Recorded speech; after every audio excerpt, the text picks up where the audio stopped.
okay, we'll do like a Mean Girls to him where like he asks us for help to like get strong. We give him these Right. bars that we ourselves filled with like blue goo. And it's just him eating them over the course of the video and just slowly getting fatter and fatter.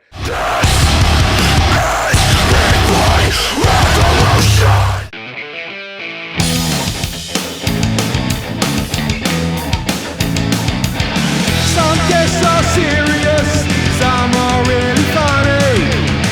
What are you waiting for? Come and get this honey. It's absolute bedlam, absolute bedlam, absolute bedlam.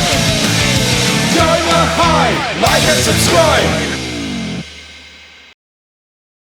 Hello and welcome to another special edition of Absolute Bedlam Podcast. We're approaching the end of season 12 now, so thank you everyone for watching so far. Tonight we've got quite a special one. We've got a band that are on the midst of, I'd say, blowing up, and we've managed to secure them through Matty. Yeah. And yeah, fair play to you for It was getting honestly just messaging about a hate message they got, and we were laughing about it. Yeah. And then we ended up talking about how bad the Jets were. I'm always a Jets fan, but like, I hate this team. that NFL shoehorn. Yeah. And then I was just like, hey, do you Yeah. want to come and do this? And they were kind enough to say yes. So thank you for joining us. So yeah, we've got Ian from the band RESISTOR. Yep, how's it going, what do guys? you- Thanks for having me. That's all right, no worries. What do you do in the band, Ian? I play bass and do some backing vocals. Very good, very good. Yep. Awesome. First question I usually ask most guests is, how did you find high school overall? Did you find it unbearable? Did you enjoy the structure of it? I enjoyed high school in the sense of my version of high school, which was ultimately not going to the majority of my classes. So in that sense, I had a great time. We had open campus at our school from from freshman year onward, and being able to just kind of come and go was way too much freedom to give 14-year-olds. So that version of high school was great. Yeah, I feel like if we had that here in the UK, like no one would go to school. Well, that's what college is for us, isn't it? Because you can show up in your own. Yeah, but you're at an age where you've chosen what to do, aren't you? Yeah. So, but the UK, if you don't go to school, your parents get fined. So. Oh yeah, no, we had that too, and had a lot of conversations with my parents about how I was doing that, and then me continuing to not go. But in general, had a pretty good time. Yeah, fair enough. Could you remember the naughtiest thing that either you did at high school or someone else that you saw? I never really got in crazy trouble. Most of the trouble I got in was genuinely for cutting, but it was to the point where my dean took an interest in me and literally came to my house and drove me to school a couple times. That was an interesting one. But yeah, my freshman year, I think they wouldn't give me the number of how many cuts I had. So they were willing to print me out a sheet, one of those old Xerox ones that like folds into like just being a long scroll. Yeah. And I had a couple of friends of mine that wanted to know, count it up. And at that point, there was a couple months left of the year, and I was at 350 cuts for that year. So that was probably not great. Yeah, I would bet. That was mine, yeah. Well, that's the icebreaker out of the way. Let's get on to the album that I haven't stopped listening to since it's been out. Yeah. Hell yeah, dude. Over to you. Yeah. What do you think? I fucking love it so much. I've probably blasted it so many times with my friends because we've been on a lot of road trips to like gigs. We went to see Slaughter to Prevail and Suicide Silence, and we went to. Me and you've done a couple. We went to watch Architects, and I've literally just been blasted. I blasted Mutt on repeat for fucking ages. And then the album came out, and I was like, right, everybody now has to listen to this from start to finish. Yeah. And then we have to do it from start to finish again, just because we will have to like be having there's still decent music being made out there everywhere else. Well, dude, thank you for that. That means a lot. I think driving in the car is the best way to listen to the album personally. So that's really happy to hear that. I literally was blasting it. Oh, because I work in the care sector, so between appointments, I was like chucking my headphones in and just walking with it on. I'm just like, Jesus Christ, this is so heavy. Like, hell yeah, dude! Thank you. I think my favorite song. Yeah. You got a favorite song, but I've got my favorite song is Pretty Fuck.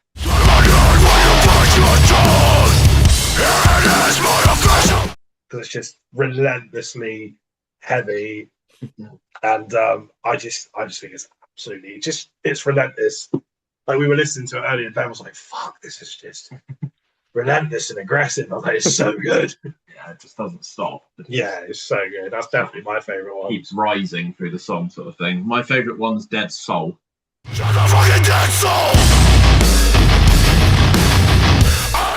Hell yeah. That's a really Both we picked those two as singles for reasons. Those are definitely two of our cumulative. I can say for me they're two of my favorites, and cumulatively for all of us they definitely are. awesome. Yeah, they are. It's just in general like a really good album to listen to. I didn't get the biggest thing about me and Ben joke about is I get bored quick, Yeah. and like if I ever listen to something, I change it, Ben goes, "Oh, bored already," and it's an album that I don't actually skip because it just feels like it all rolls into one. I'm like, yeah, I can listen to it for ages. Yeah, both those things were definitely goals for us in not only the writing of the songs themselves, but in the sequencing. We wanted to make everything, and that's not a crazy concept. Most bands try to do that, but we wanted each song within that sequencing flow to have its own kind of feel while still feeling like us. If we felt like during the writing process we were starting to repeat upon ourselves or like this sounds similar to that, we would cut that and then try to take it from left field. I mean the album in general I think has 8 different tunings on it, from drop E to double drop G sharp and everything in between those two. So we wanted to keep things fresh, not only with in that end, but in the general, like, okay, which song is this on the album? Is this a soft song? Is this a middle ground song? Is this a heavy song? Is this, whatever. We wanted to hit every point and have it feel like every song could have been its own single, which did make it very hard to pick singles. But I think it worked out very well, all I think things that's a good way considered. of doing it. It's making Yeah. sure that every song could be a single because then Yeah. every song there's got to be something in it that you hear and go, "Yeah, that's fucking that's cool, that's Yep. cool." Yeah, and you know the name of the song just Yeah, just from that bit. little bit. Like I know Pretty Fuck from there's like just as it goes from the intro into the heavy pace part, and you would when I was listening to it, you were like, "Fuck!" Yeah, this is my favorite one. I was Oh like, yeah. if I heard that, I'd be like, yeah, that's Pretty Fuck. It's awesome. As you've got lots and lots of tunings, as you've just mentioned, how does that translate to a live show? Does that mean you've got tons and tons of guitars backstage, or are you just tuning between stuff constantly? So I run a digital rig. I use the Helix. So I just have a bunch of different channels that are all exactly the same, but in different tunings. So Okay. I just click onto those. But for Hmm. Conti, he's running an analog setup. He's going through a Mesa cab. He's got a full like decked out thing of guitar pedals, and he's got like 4 different pitch pedals on there. And even still, he's bending down in between songs to like, okay, this one I have to drop to here and drop to Yeah. this. So at our base level, we tune and drop E.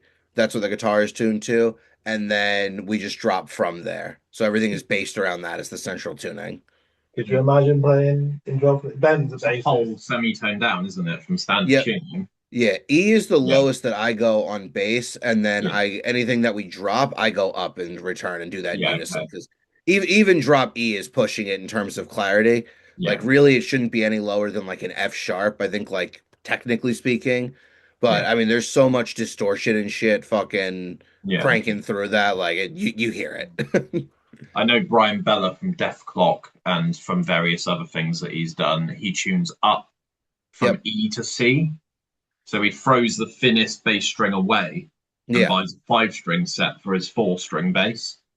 And I thought that was a really interesting way of looking at it because it's a very sharp sound. Yeah, there's a lot of bands that tackle the bass of it differently. And for us, what we actually ended up doing, so live, I'm doing, like I said, the bass is just tuned down the octave below.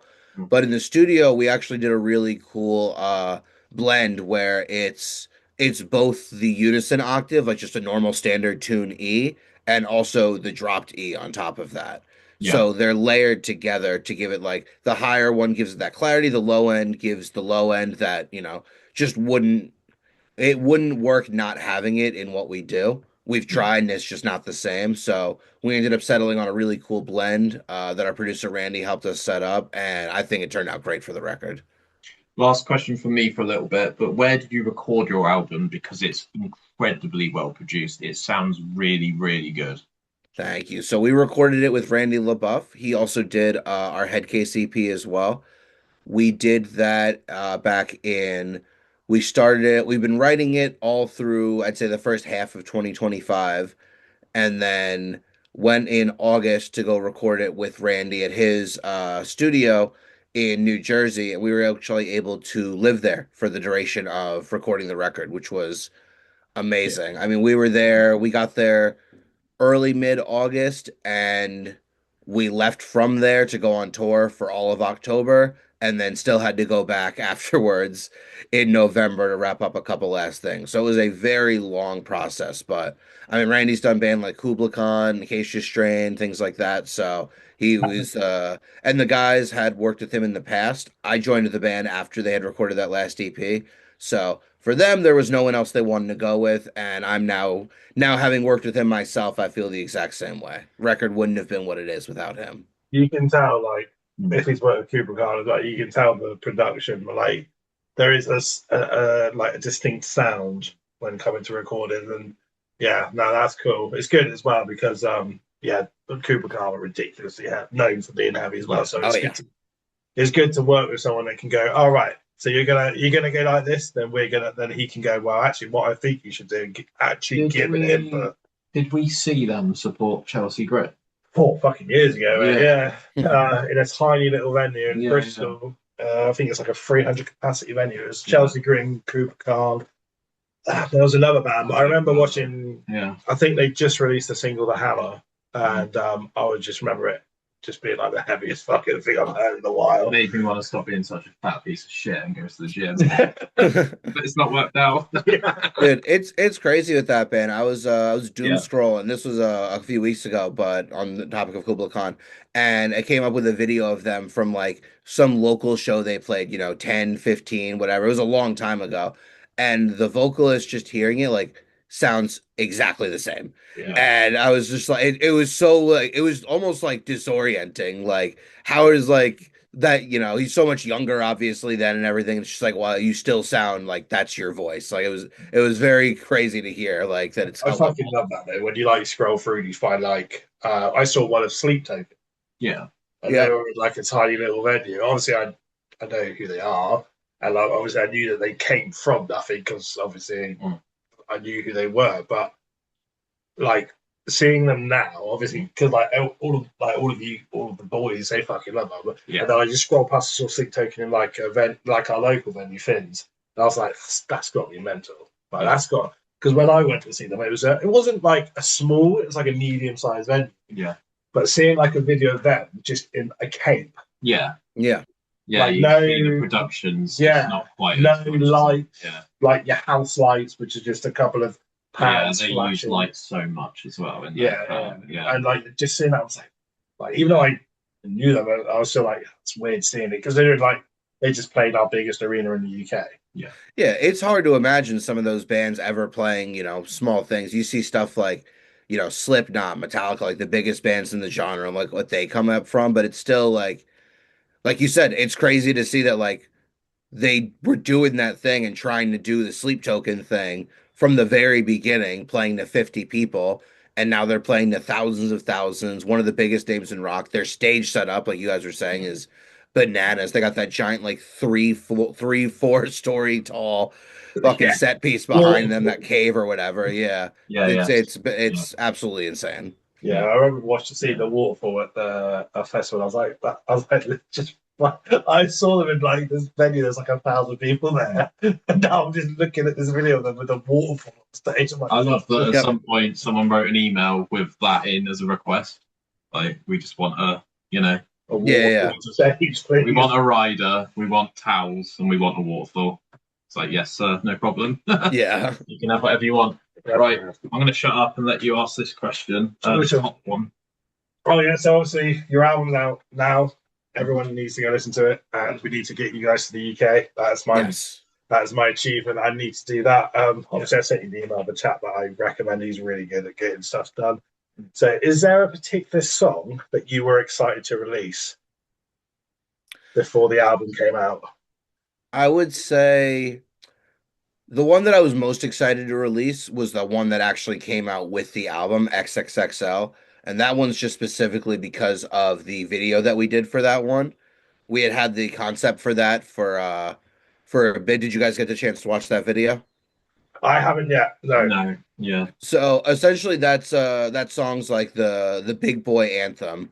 It's Fat Boy Roll Call, and we knew that we were going to do a video for that one. And the whole thing started with, we got a lot of big boys in the band, but our guitarist Conti is like very fucking skinny little shit. Okay. And we knew we wanted to put him in a fat suit. And then it was like, all right, well, how do we get there and work it backwards? So we ended up, have you guys seen the movie Mean Girls? Yeah. So, and essentially the concept that I came up with was like, okay, we'll do like a Mean Girls to him where like he asks us for help to like get strong. We give him these bars that we ourselves filled with like blue goo. And it's just him eating them over the course of the video and just slowly getting fatter and fatter until he Shit, finally no, shows up in the full fat suit. That, Yeah, that one's a really fun one, just concept wise, and I was very much looking forward to people seeing that. That I remember watching it now. Yeah, no, now the blue goo. I'm like, oh shit, no, I have seen that one. Yeah, that was funny as fuck. I remember that. I think my wife watched it with me. She was like, "This reminds me of Mean Girls." I'm like, oh. Yep. Yeah, we even put like the scene that it was referencing like in the video too to just like really hit the nail on the head with it. So hopefully people make the connection. But no, that one was really fun. There are these weird nutrition bars my mom uses to lose weight. Give me it. What is the song that you actually look forward to playing live the most? So we're playing on this next tour, we're playing 4 songs off the new record. We honestly it was hard to do only 4, but we wanted to still like, we're not the headlining band, so we want to keep it still short and sweet for everybody. And we didn't want to inherently cut everything that we have that's old just to play all this new stuff. So on this tour, we're playing the 2 singles, Dead Soul, Petty Fuck. We're playing XXXL since that was last video that we put out. And then we're playing Leech, which is song 2 on the record. Yeah, Leeches. So I would say that one is probably the one I'm looking forward to playing live the most. We'll be adding more songs to the set over the course of the rest of this year. But we only had a little bit of time at home between this last tour that we just did with Yosemite and Black and this one with Filth, and we had a ton of work to do during that time. So, one, we didn't want to cut all the old stuff from our set or make our set too long. And separately, we wanted to make sure that what we were playing was, word perfect and just really focusing on hammering in a couple songs really well. So, those are the 4 we're playing, and I'd say Leech is the one I'm looking forward to playing the most. A tour with you and Phil, that's going to be ridiculous. Those are the homies, man. This is, I think, our 3rd time out with them, and they're some of our best band friends that we have, and they're so sick as well. Really looking forward to it. They just came to the UK, and I was actually on holiday when they were playing Southampton. I know. Southampton's like an hour and a half. Yeah, I would have just made him drive me because I don't drive. I was just like, right, come on.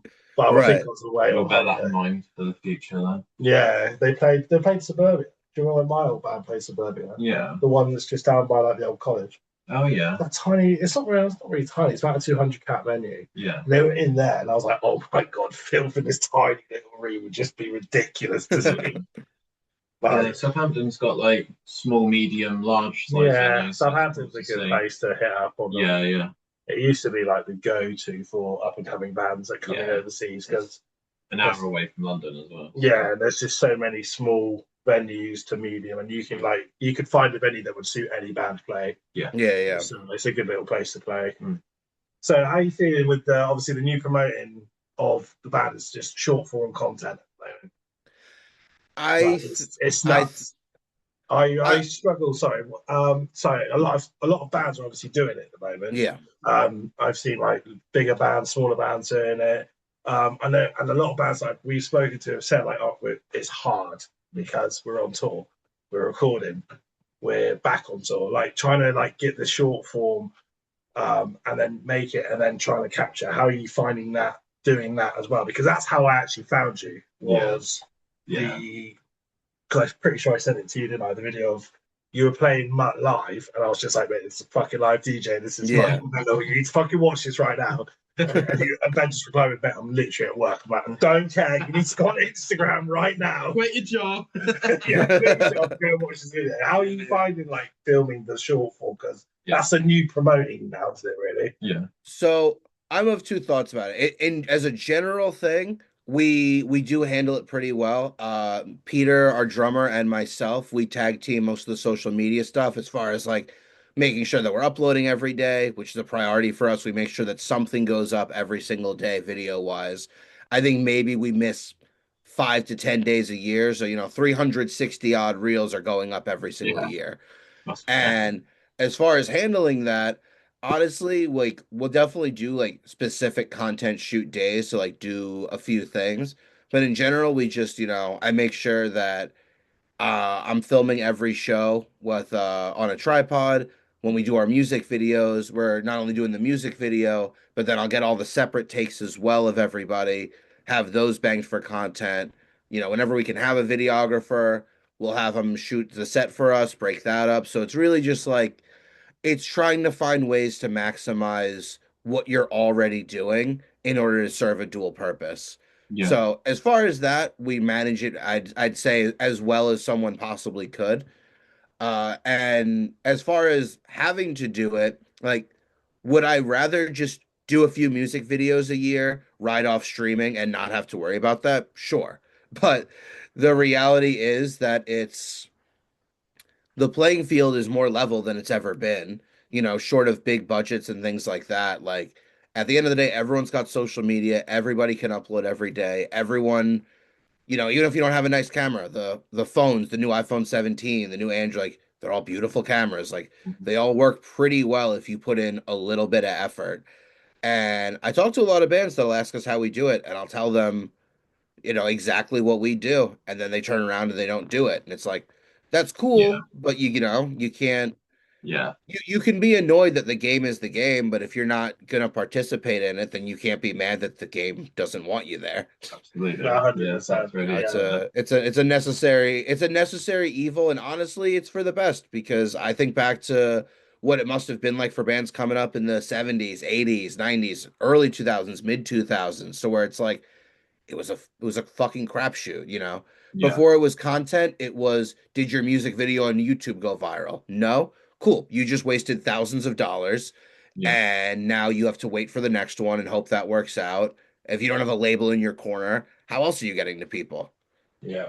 So When it's I it's spoke tough. to Billy Sheehan from David Lee Roth, he said that they just played so many shows when they was in Mr. Big. Yeah. They play 5 shows a day, and a lot of them would be headlining, Yeah. and they would get the turnover time of taking equipment down and putting it back up in another venue down to such a ridiculous level that they had to really think about what pedals to bring and how many cables to bring, and it got really crazy. But he Yeah. said that was one of the only things that he noticed when he spoke to other bands that they would do like one show a weekend. He would almost like burst out laughing Yeah. because he'd be like, "How on earth are you ever going to be able to stick your head out above the parapet if you're not It's a constantly it's a flooding with weird people?" balance though. Like at least like I mean I can't speak for every area, but like Yeah, Long Island, one we're lower on venues than we ever have been. A lot of stuff got eaten up during COVID yeah, or from, people just putting holes through walls and hurting each other and stuff like that. Venues got shut down. So one, the options are a lot less, and two, there are a lot of these bands that are doing I think the playing out all the time was definitely the route pre-content. But yeah, nowadays it's like, why would I go see this band if I can go see them next weekend? So yeah. it's like creating, a sense of, for us as well. We only play at home maybe 2, 3 times a year, if that. I think we That's maybe did 2 shows within, 30 miles of where we all live all of last year. The year before probably wasn't much different. This year will be more of that too. And you want to create that scarcity and that desire for people to want to come out and see you, but conversely, if you're not going to play the content game, then how else are people even going to know that you exist? It's tough. Yeah. Yeah. Yeah. I mean, like your video made it to me in the UK, and I'm Exactly. living. It's like what other avenue has anyone in the history of being in bands had to like organically for free be able to just put a video up and have it reach the fucking UK, reaching people around the country, around the world. Yeah. Like And it's it's not like leveled the I live in playing a field. city. I live in a small town Yeah. on the coast. Every gig we go to, we have to like consciously plan and make sure that we've got, the right. Yeah, like we live in Yeah. a tiny town, so the fact that that video made it to this, it wasn't like it wasn't picked up like when I was in London. I was sat at home where there's not, the closest city is like 3 hours away. Yeah. So it managed to get to me in this tiny little town, and I was just like buzzing from it. So yeah, it is. I think it works. I think Yeah. it does work massively, and you see like bigger bands do. Like I noticed one of my all-time favorite bands, the Amity Affliction. I'm still a sucker for them over all the years, and they're doing it. So it's Yeah. like if these huge people that are doing world tours can do it, then I mean, it's a bit easier for them because they've got a team. But obviously, it's like you say, you film everything and you just take it. Because I do clips for the podcast, and I say, and I like whilst I'm doing a podcast, I'll be like, right, I'll clip that. But like, that's a good section. Yeah, I'll do that, and then I went right. I know what I'm going to put there. And then people Exactly. it's changing the school of thought to being like, okay, instead of dumping this one thing and calling it at that, it's like, all right, I can grab here's a 30, for you guys, here's a 30-minute podcast. I got 5 little 30-second moments that I can boom, boom, boom, boom, boom. And you train yourself to do that, and it doesn't really become work at that point. It's just part of the flow. A lot of these bands are looking at it as an extra thing. I have to do this. I have to go and do it. And you do, in a sense, but if you just ingrain it into what you're already doing, then it's just part of your workflow. Part of what I have to do for the band every day is if I don't have something ready to go, I'm on my phone clipping something up, making sure it's ready, and then, going to Instagram, going to Facebook, going to TikTok, going to YouTube. Like, I'd love to not do that, but it's part of it, That's it. Yeah. Like I have noticed Instagram has become quite good for me finding bands because the older I've got, the more picky I've got with music. Yeah. Because me and you, I spent a lot of my years. Obviously, have you ever heard of Download Festival? Yes. Yeah, so I've been to Download Festival 10 times. Oh shit. So I've seen all of the bands I love, all of the legacy bands. Yeah. Like there ain't a band that I'm lucky enough to have seen all these bands. So if a new band comes out, I'm so picky with it. Like people go, "Oh, check this out," and I'm like, "It's just another metalcore band." Like there has to be something. You also changed your taste a bit because you like a lot of country music. Yeah, I am digging the country. You used to be like Suicide Silence, Whitechapel, like Amir. Oh god! And it was just this like constant barrage of just like which is fine, Nobody wanted to get in the car with me because you just have to listen to a breakdown for at least an hour. I think a really interesting thing that's happened in the last few years. I remember I've been playing in bands since I was 14 years old, taking it seriously from probably the time I was about 17, and a very constant thing up until the last few years was it wasn't only making good music, it was making good music that would fit in specific molds, stuff that would get, something that's label approved, something that's radio ready, something that fits a certain mold. And I think post COVID, an interesting thing that's happened is that people, like you said, they're tired of just turning on a song and here's just another metalcore band, here's another deathcore band. There's nothing special about this. It's like I think people are getting really interested in bands that sound unique. It's like love them or hate them. Like you look at a band like you look at Sleep Token, you look at Kubla Khan, Knocked Loose, Falling in Reverse, Spirit Box. Nobody sounds like any of those bands. They all sound like themselves, and that's becoming a prevailing thing now. Whereas even if you look a few years back at the bands that were popular, like even like when metalcore was coming up, you're Asking Alexandrias, We Came as Romans, Woe Is Me, that whole world, they were all unique in their own ways. They all sounded similar enough. It was metalcore. Now it's hard to even figure out what genre a lot of bands are. You got to create new things for it. That was the thing. That's what I liked about Asking Alexandria. All my mates kind of went off them with the newer albums, but I was like, I fucking love it because it's not metalcore anymore. Yeah. Like we've all grown up now. Yeah. Like I either want heavy or a bit of country, Mm. thanks to my wife that's got me into country. Yeah. Gosh. But like, and everyone's like, no, they don't scream and they'll do this, and I'm like, yeah, but I'm like, okay, but what 36-year-old who played metalcore in 2009 wants to scream at the age of like, Yeah. they don't want to do it. And I mean, he barely wanted to scream by album 2, so now we're here. Yeah, exactly. And I prefer the stuff where he was actually singing. I prefer to see his voice when he wasn't auto-tuned to fuck. Yeah. Because I remember seeing them when the first album came out and watching it live. I was like, this is shit. I didn't like it. So I saw him again. Mm. I think when Reckless and Relentless came out, where he was properly singing, and I was like, no, this is so much better. Like live is better because it's not just hidden behind auto-tune anymore. I feel like that's interesting though that you gave them another chance, because nowadays people just go, nah. No, they'll just move on to the next thing. thing. There was a band that I actually saw once. It's a big band, and the guy just sounded awful. And I was like, I was really disappointed. And then they're touring again, and my mate was like, "I thought you wouldn't want to go see them again because you didn't like them." I was like, "No, because I want to see them again because I love them." It's August Burns Red. Yeah. And I said, "No, I want to see them again because I loved August Burns Red as I was growing up. So I want to go and I want to see him on a good day, like just for me." Yeah. Because I used to listen to their albums religiously. So he had a bad day, and I was gutted. And the sound was shit anyway. Yeah, there's not a lot you can do about that, really. So I was like, no, I want to go again because they'll tour to a point where you can go up and back on the night. It's not a London trip. So, got one more question. Yeah, got about 7 minutes left on this one, so I'll try and keep this one a little bit quick, and then we'll go into part 2. Cool.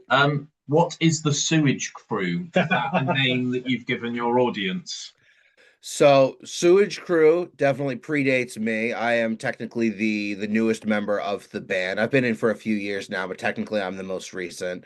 Without going into too much specifics, Sewage Crew was the name that our I'm probably gonna butcher the story, but it was taken from our vocalist Rambo and his friends, some guys who used to be in the band.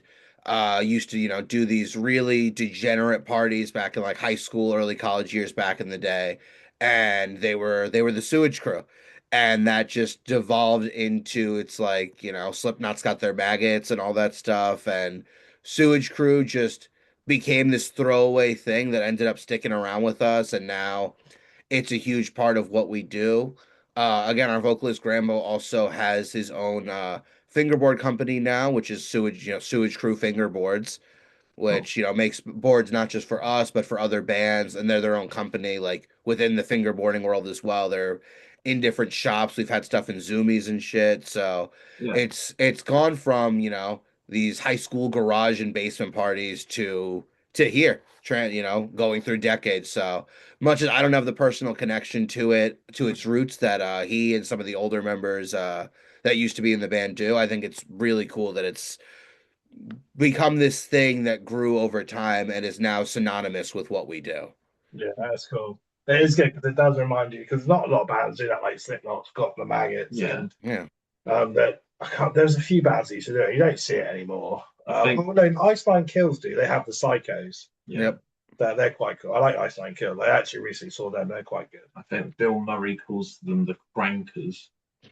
Bill Murray. Their whole transformation is insane. Really. I mean, I remember discovering them in, I want to say like 2009, 2010.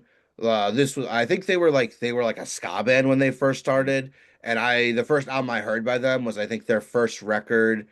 Post that, it had like The Greatest Story Ever Told and a few other songs, and I loved that record. And now they're like this horror metalcore band with literal ties to like legit horror stuff. Like they're not just using these characters in their videos. They're co-signed by creators. Like it's absolutely insane seeing what they've done. Yeah, they're literally tied into like Scream now and stuff. It's mental. Yeah, it's absolutely actually. And at the Wembley show, they had the backdrop and it came down, and it had he had a call from the guy that writes. Well, a call from the guy that writes Scream, and then it was advertising Scream 7 was coming out, and I was just like, imagine being a band that you just played the biggest of arena you could in the UK, and you're just advertising the next horror movie of a franchise that's like, you all know fucking Scream. For a while, Not only are they doing it, the creators want them to do it and are like, here's stuff for it. Like, collaborate on this with us. Like, it's so cool. Yeah, it is cool. I'm excited to see what they do next because, we saw them recently, and once again, it was at the same issue. We saw them before in a small-ish, no, not small, about a 3,000 cap venue, and we had to get seated tickets, which I felt really old getting. And then I was watching them. I was like, "This is amazing!" Like, you can see all the stage theatrics. My wife loves them, and we went to watch them at Wembley, and all you could hear was drums and vocals. And I was like, "No!" Like, some of the best parts of their songs are the little shitty guitarists they fucking sweep out and shit. I'm like, no. Dude, it's such a problem with modern band because no one. I mean, don't get me wrong. At a 3,000 plus cap venue, you're not hearing cabs or anything like that from where you're sitting, but like some of these bands are so sound guy dependent on whether they're gonna have a good night or not. And it's like I've been to many shows like you where it's like all I hear is vocals and drums, and I'm like, where is the other 60% of what I'm supposed to be hearing right now? Like, it's a shame when it happens. Yeah. My mate Scarlett, I've just got her into music. I can't sort of music. I take it to show. I'm like, I can't do that. Can't really hear that. And she's like, it sounds fine. I'm like, no, it doesn't. And she's like, and she said to me, it must be shit to be in a band and go to a gig and be able to like pick out. And I was like, it really is. Like, you have no idea how shit it is. Like, that's out of tune. Yeah. And like to the normal ear of her who doesn't know tuning, she's like, this sounds fucking great. I'm like, no, it sounds shit. Yeah, that's one of my favorite things of being at a good show is when the band is right, you can kind of forget all that. It's a nice feeling when it's like, it's the same thing with like in audio production. It's like you spend 3 hours tweaking. The joke is like, I spent 3 hours tweaking this snare tone for no one to notice. It's like, no, they're not going to know that you spent 3 hours tweaking it, but they'll notice if it's bad. Yeah. That's all part of. You want everything to be transparent. If someone can just enjoy something without thinking about why they're enjoying it, you did your job. Yeah, that's it. Yeah. Hello, one and all. Fancy seeing you here. I just want to take a second to promote a product that's quite dear to my heart. I'm very pleased to announce that the podcast is now an affiliate for Vocal Zone. As a podcaster, as someone that wants to make this a part of my life, my voice, the ability to maintain my voice for a steady period of time as I record these episodes, make sure that it's in the most tip-top condition it can possibly be, is absolutely essential. For me to do this every single week means that I need some help. So Vocal Zone have come along and they've absolutely smashed it. I am a huge fan of Vocal Zone. I'm a huge fan of their pastels. And they don't just make pastels, they also make tea and they make throat spray.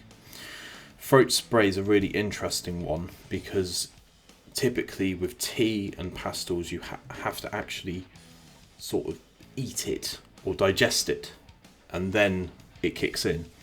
Throat spray is pretty instant. It's really, really good. I can't recommend it enough.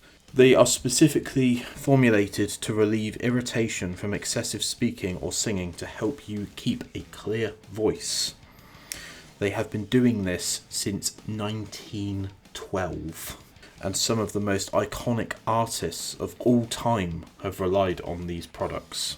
One of the things that sets Vocal Zone apart is that they do not contain any anaesthetic that could potentially mask any underlying vocal damage. So you're not going to unknowingly sing or podcast yourself into more issues. The blend of ingredients is pretty unique. I must say, so is the taste.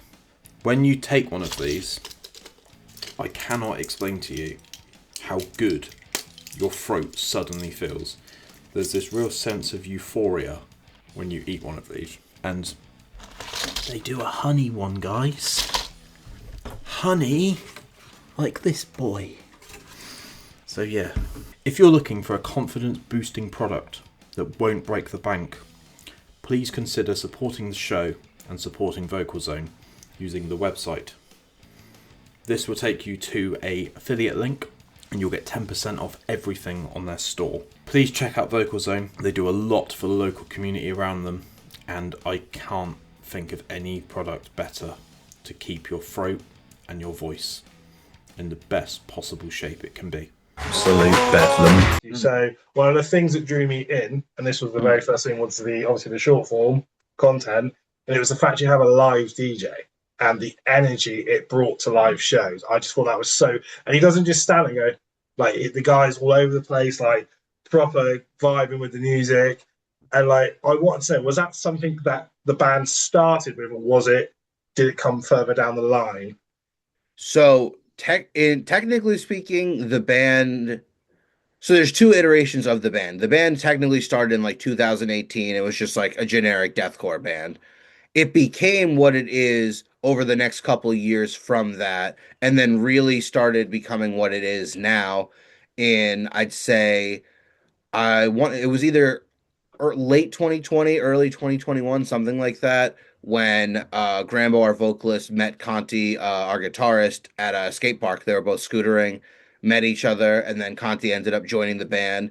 And I would say that's what started the current move forward.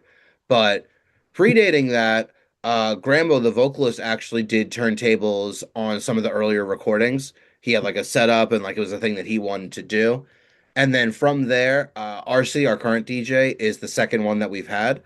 Another guy is this guy Sid, who he unfortunately had to leave the band. He's a producer.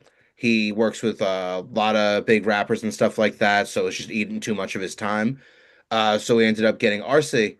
And the crazy thing with him is that he was a friend of the group, but he had no experience DJing or anything like that. They set him up with a basic setup, and they said, "Okay, you have 2 weeks. Go home, learn this, and we're leaving for tour."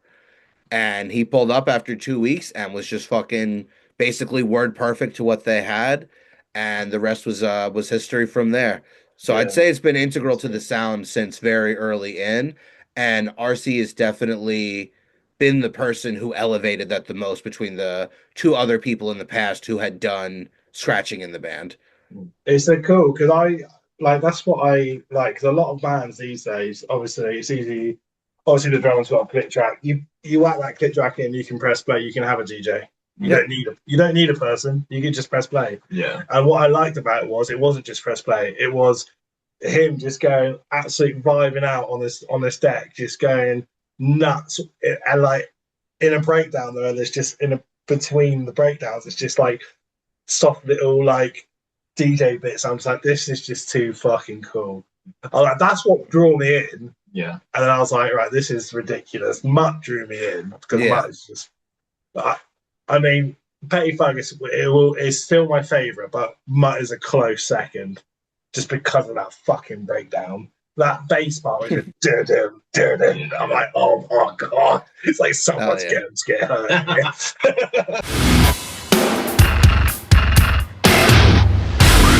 That track was a fun one because I would say that started. It's continuing the chapter of Resistor of what it was, but internally for us, that was the first track that I had written on. The guys did the Headcase EP just before I joined the group, and then Mutt was me bringing in the ideas that I had and being like, okay, I hear the EP, it's really good. From the outside perspective, it's like, okay, what's the next step of that? And then cumulatively, the guys in the band learned a lot from working with Randy the first time, and we're also bringing that to the table. So I'd say Mutt was our third or fourth attempt of writing together in terms of like finishing songs, because we wrote a few other ones, and it was just like it was like, this is cool, this is a good song, but like it's not Resistor enough, we still want to sound like we sound like.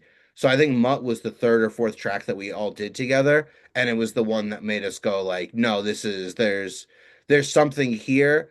And we did it ourselves without Randy was unfortunately busy and couldn't record with us. So, the guys wanted to be able to see that, they could write and create great music without having, the outside help from a third party. And I wanted to bring my 2 cents to the table, so to speak. And what we came out with was Mutt. and we made a couple tweaks when we recorded it at a local studio. But other than that, it was this whole song was just us in a room, wrote the song, recorded it, and put it out. So, and that one's been a favorite of people ever since. So, very happy to hear that. It's such a good track. I like the fact the drummer joins in on the part of them. Bah, dun, dun. I'm like, Yeah. it's Yeah, such we got three vocalists in the group. I do vocals, PD does vocals, and then Grambo does vocals. it's And so we've all good. got very distinctly different voices too, which is nice. You know, there's some bands that'll have multiple people doing vocals and you can't really tell them apart. And Yeah. you know, to be fair, obviously maybe I'm too close to it, but I like to think that we all sound like very different from each other, and it's very noticeable when someone else is doing it versus the other. Yeah, that's what my old band, we had two vocalists and we both screamed. Yeah. So I do the high, he do the lows, and we always stuck to that. Like I was always high, he was always low, and all the reviews we ever used to get was, you think two vocalists screaming would be pointless until you go see them live and just see how relentless they are together on stage. That was always the reviews, and I was just like, oh, okay, because I was always paranoid that people were gonna be like, why the Yeah. fuck are the two people just Yeah, screaming? you're just going to be There's no clambering point. over each other and There's fighting no for the fucking same point in space. you doing the same thing but in a different way. But we, Yeah, yeah. it is. I'd say we operate pretty similarly as like a baseline thing. Like I handle the higher range, you know, sonically. Grambo's in the middle, and PD is the lows. Obviously, we all play around with those things, but as a general thing, I'd say that's pretty much what we naturally bring to the table. Is just that's what our voices do. So Yeah, That's no good. problem. It'll be yeah, it is. It's definitely good to have that extra layer of vocals, especially for a heavy band. Yeah. Because like when there's a breakdown coming or something like that, you want something to be like something just so loud and in your face to be like, if something big is about to happen. Yeah. And Yep. then because like yeah, it's like I said with bands these days, like I don't know if I've become arrogant or I've just been like, no, if I'm gonna listen to something, I wanna like I need Is it this to touch draw my me time? in. Yeah. Yeah.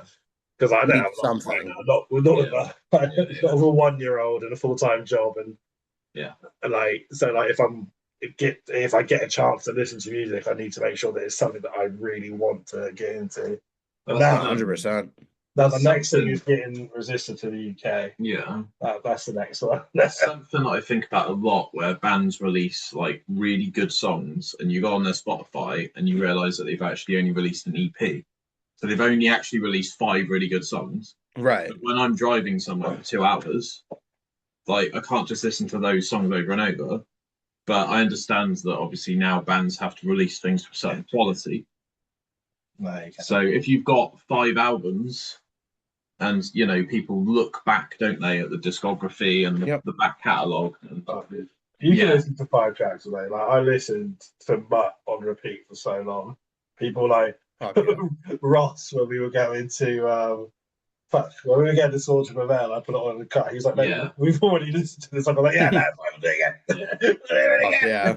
And it was just like, he's like, mate, you're so fucking annoying. I'm like, no, I'll just do it. You don't understand. This part here is really good. Yeah. He's like, yes, Matt, we get it. They've got a DJ. He does it live. Like, we don't need to hear it again. Like, well, the album's coming out, so he's like, thank fucking God, I can listen to Yeah. something other than just one Something song. new. Yeah. But yeah, that's he puts up with so much shit when he always drives us, and I'm always like, do I hear a breakdown? Do you want to I hear got a a breakdown. It's not your breakdown, Ross. Yeah. Yeah. We're kind of doing this thing at the moment on podcasts, and we need to do one ourselves actually about best Shall I? and worst gig. Did I not do mine? Oh no, I haven't done my shit. That's how No. terrible I am. So, as Resistor, what's the best gig you've played since being in the band, and what can you remember about the worst gig, even if you weren't in the band at the time? Because you said you were fairly new. And the worst gig doesn't need to be like, what was the worst gig because a promoter, you don't have to call anyone out. It could be like something went wrong on like stage technical Yeah. problems. or like something like that. Just Yeah. because I know. So, Yeah, so I'll start good and then go bad. I'd say the biggest show that we've played so far as a group was there's a festival out here called Incarceration Fest. Oh, And- right, that's what I wanted to go to. Yep. And we got to play the pre-show for it. We had no idea what to expect. It was only us and 3 other bands, but it was run by the festival itself. They shut down 2 blocks in the city, And then, so it was like an L shape. They shut down a block here, they shut down a block there. And then at the corner of where those both met, they put a stage up there. That's awesome. And, we had no idea what to expect. It was all the way in Ohio. We drove out there just for that. And we ended up playing to like 700 people. I mean, we got some videos up from it, and it's just this sea of people filling up these city blocks. And there was a lot of people there that knew us already, which was great. And there's a lot of people that discovered us for the first time and have stuck with us since then. And so, big wise, I'd say that's the biggest one that we've been fortunate enough to play so far. Oh, The- question about that gig. yeah, Was that where that short form content Mutt was filmed? Because that was on an outdoor stage. that one was a little bit later. That was at Juggalo Fest.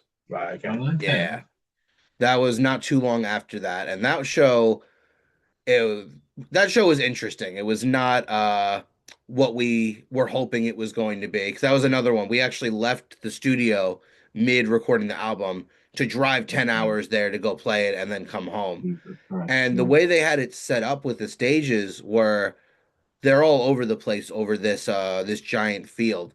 But where we were was we were there 3 days into the festival. And if you know anything about Juggalo Fest, it's mostly people just getting fucked up and sleeping in tents. But that Insane And- Clown Posse, isn't it? Yeah, Yeah, exactly.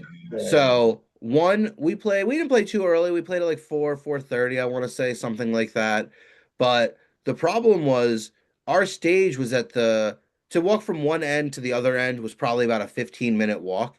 And you couldn't see our stage from the main area where everyone was until you were 45 seconds away from it.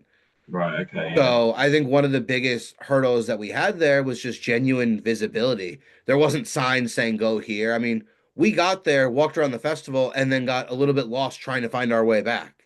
Okay. So it's like for a show goer, and especially people that had already been there for a few days, or the people that were just getting there then for the weekend, like it was just a rough spot. We didn't have the crowd that we wanted to. But again, the people that saw us there all had a great time, which is all you can ask for. And we got that Mutt clip out of it, which has gone viral a couple of times. So Yeah, at least there's that. Yeah. Yeah. Sometimes At least it's, there's that. So, Yeah. so what's the worst one then? I'd say worst one was last year or maybe a year and a half ago. It was the first day of a tour in West Virginia, and we're on stage, and the sound check takes about. So first off, going into the show, apparently it had been double booked with a stand-up show that was going to happen then. So it was going to be a stand-up show, like 4 or 5 comedians, and then us. So like, Right. How did okay. that work? It didn't is the moral of the story, but Yeah. so we get on stage to sound check. It genuinely takes the guy an hour and a half to sound check us. We're just standing there, just like kick drum, 5 minutes of that, snare, 5 minute edge. So genuinely on stage for an hour and a half sound checking. Then after we did that, the PA broke, thus rendering the entire sound check that we had just spent an hour and a half doing pointless because all of it was gone. And then while they're trying to facilitate another one, the stand-up show goes on. And they're doing stand-up without a microphone, floor level with everyone, which is probably the worst possible way that you could do stand-up to a room That's of what you need people. as a fucking stand-up is a microphone. If you can't have that, then just don't worry about it. And I don't think there was anyone there who came for the stand-up show. So Yeah. it's just like 10 metal kids all kind of like trying to engage with this thing, and like, when they're heckling, they're at equal volume with the comedian. It's a really bad setup for that.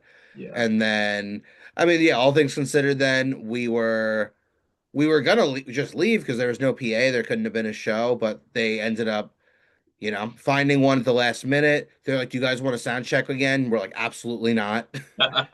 Like, we'll turn our amps up. It'll be fine. Just make sure you can hear the vocals in the tracks. And no, absolutely not. We did Absolutely it. We did not. it 4 times. Yep. Yeah. It's over.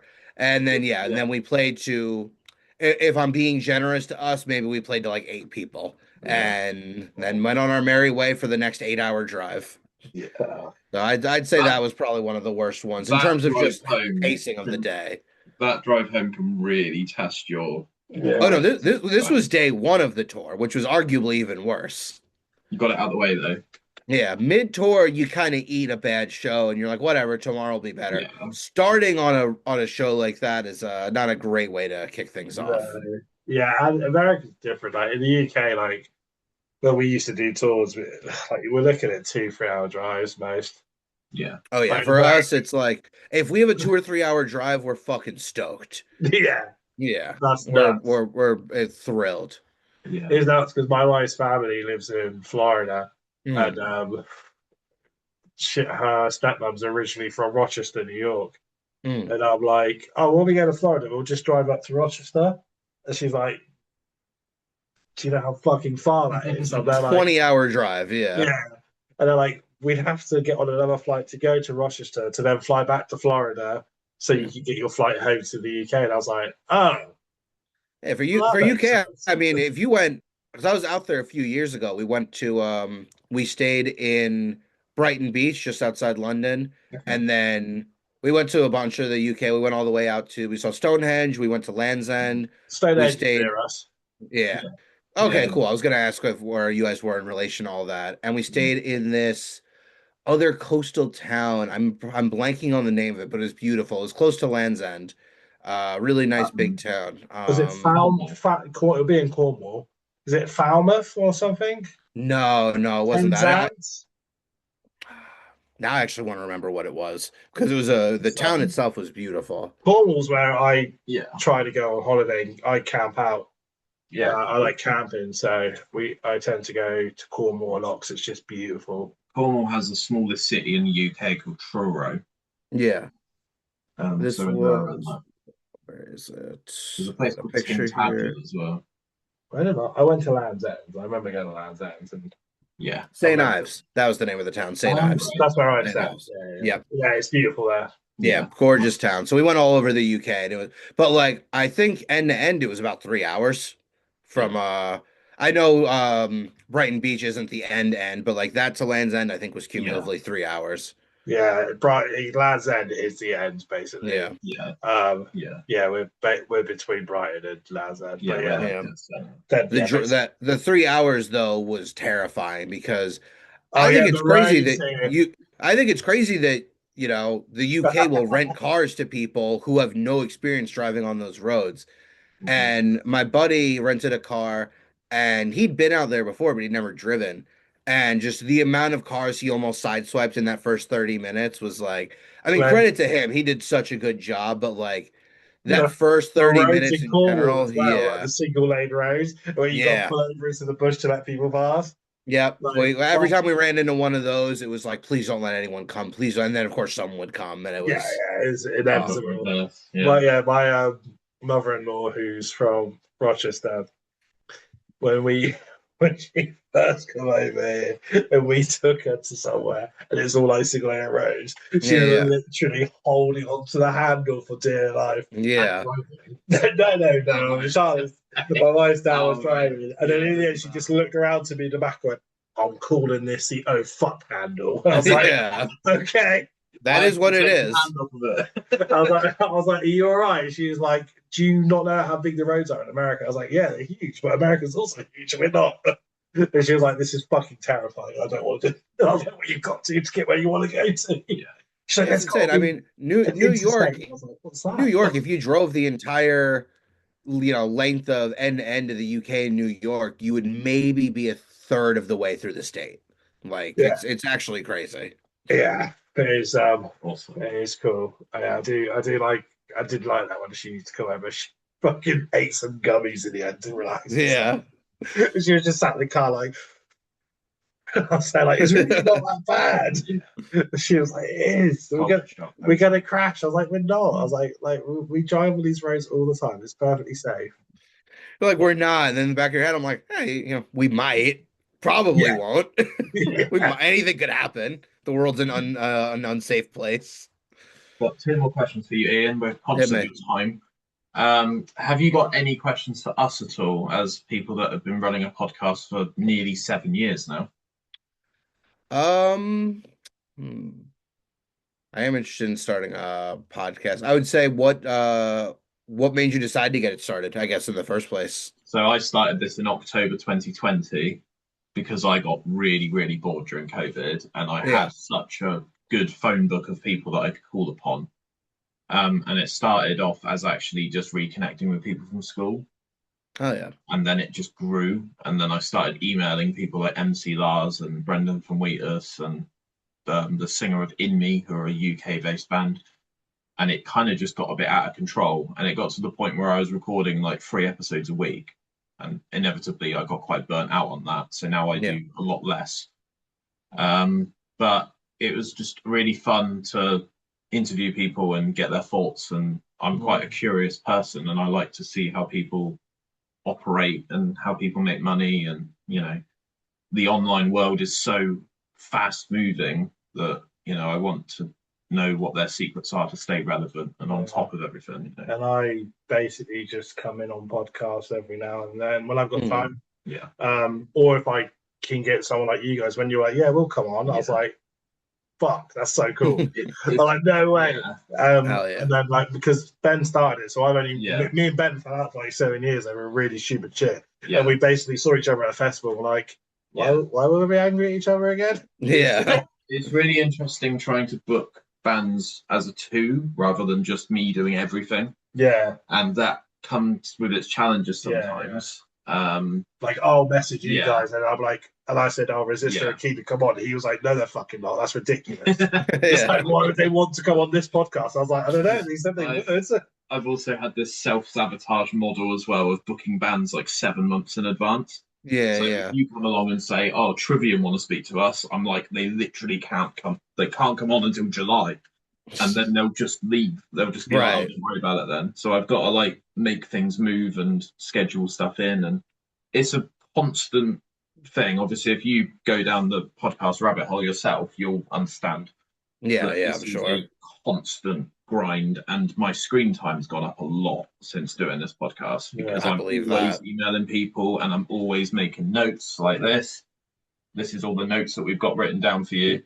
Oh yeah. And it's just really fun. Don't get me wrong, I'm not trying to be negative, but the wheel has to keep turning, and then you have to reconstitute your content into to smaller bite-sized bits.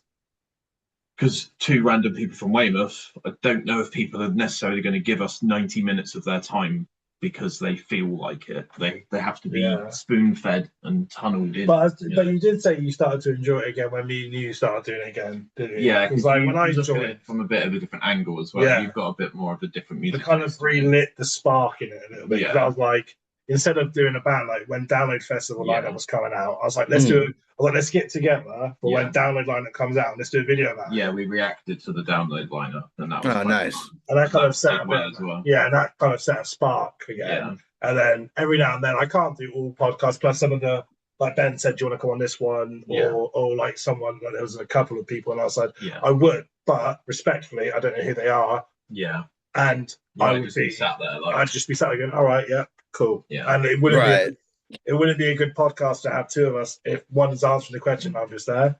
Yeah. So we kind of do that, but it's fun. A good duo, I think. Yeah, we've got some good chemistry, and we've got lots of funny stories from the past and stuff. Yeah, we've been friends for like 18 years. So. So it was cool when we reconnected. Yeah, came at a weird time, like an interesting apex of everything. Yeah, no, it's awesome. And it's cool because he has a kid, and his kid had grown up 7 years, and he was like, "Oh, Matt," and I was there like, By the way, my son now speaks back to me. Yeah, tells me that I'm cringe and I need to get off the internet. So that was cool. Last question for you, Ian. Genuinely appreciate this time as well. It's been appreciate you having me. Thank you. Quite organic chat as well. It's just the worst thing as a podcast host. The worst thing is when people go, "Yeah." And I'm like, please give me some. I like the fact they've got the backstory of the much short form now. I like that. So now I can be like, I now know the backstory of the viral, because it did go viral a few times. Yep. I remember going back on it and it had like over 1 million views. I was like, shit. Then it did it again. That much. So, last question for you: as a band or just as a human being, Where's the weirdest place you've ever slept? Weirdest place we've ever slept. I don't really have a lot of good weird ones, unfortunately, because we're bored. We just stay at we shower at Planet Fitnesses and stuff, so we all have Yeah. memberships. So we usually just camp out in those parking lots. I'm trying to think of I remember I can tell you one that we almost stayed at was I want to say we were in Texas. We were somewhere in the South. I'm forgetting exactly where. Yeah. But we pull in. This was actually before I was in the band, but I was doing photo and video work for the guys. Yeah. So we had booked this hotel, and we usually try to find a spot wherever we go that we can back up the trailer just to, make sure it's safe and everything. Yeah. And this spot had none of that. And this was probably 1:30, 2 in the morning, and there's just people on balconies just like openly doing drug deals, just staring at us, staring at the van.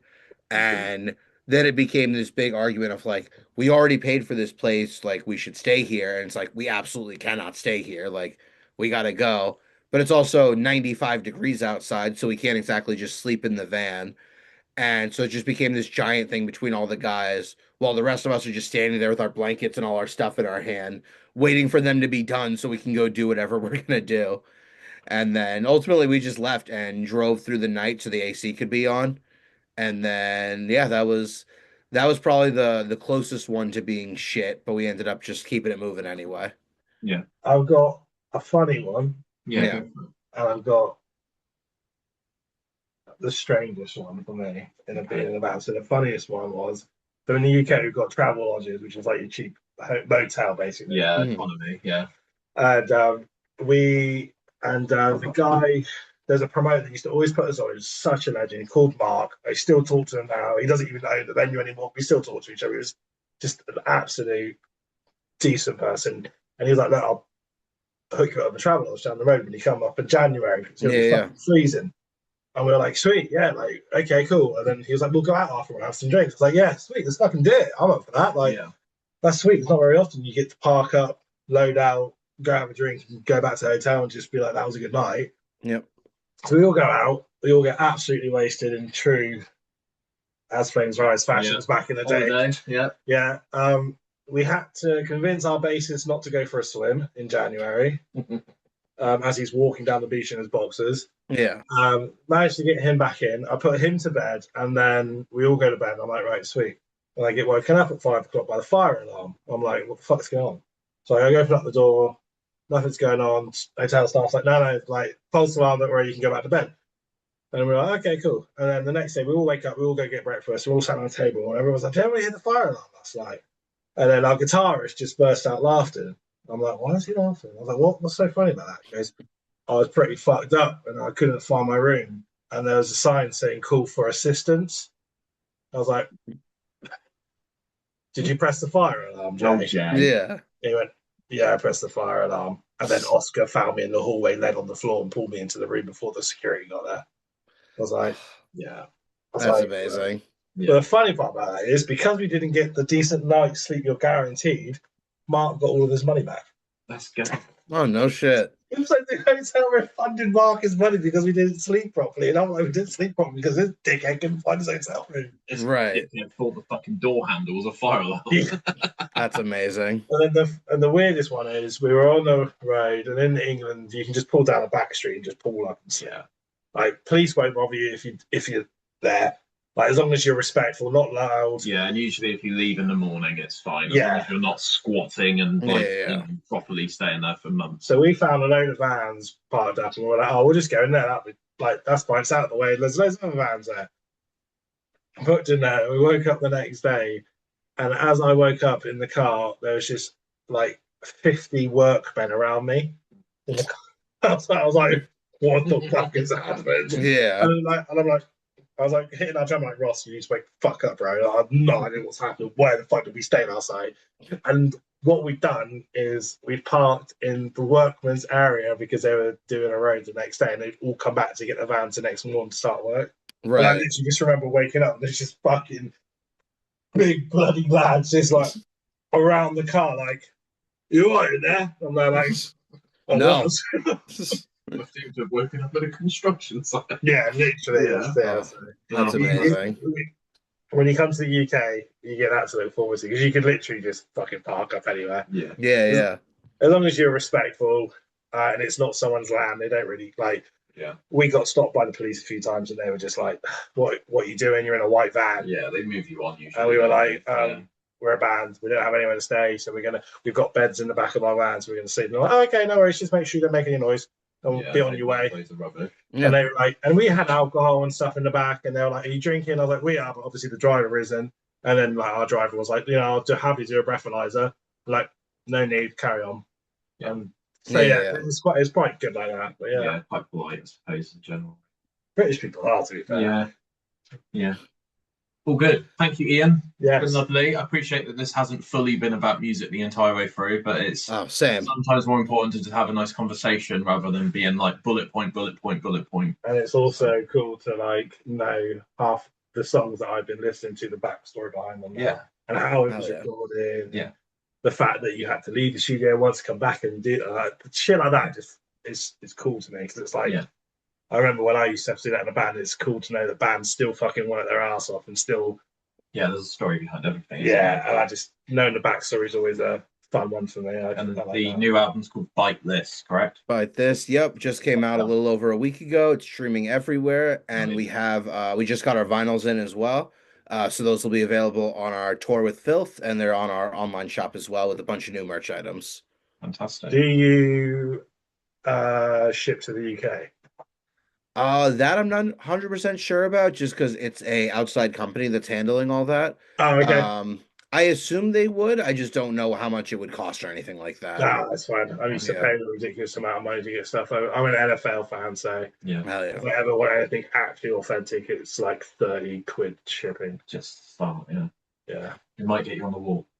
Yeah. I hope so. I hope to see it. Yeah. Next to Bleed From Within or Wage War. Or Luke. Luke Combs, mate. Luke Combs is a dog. Don't fuck with that country boy, man. There we go. Right, at the risk of running out of Zoom time, I'm going to leave you to it. No worries. Thank you guys. It was a pleasure. Appreciate you. See you later. See y'all soon. Peace.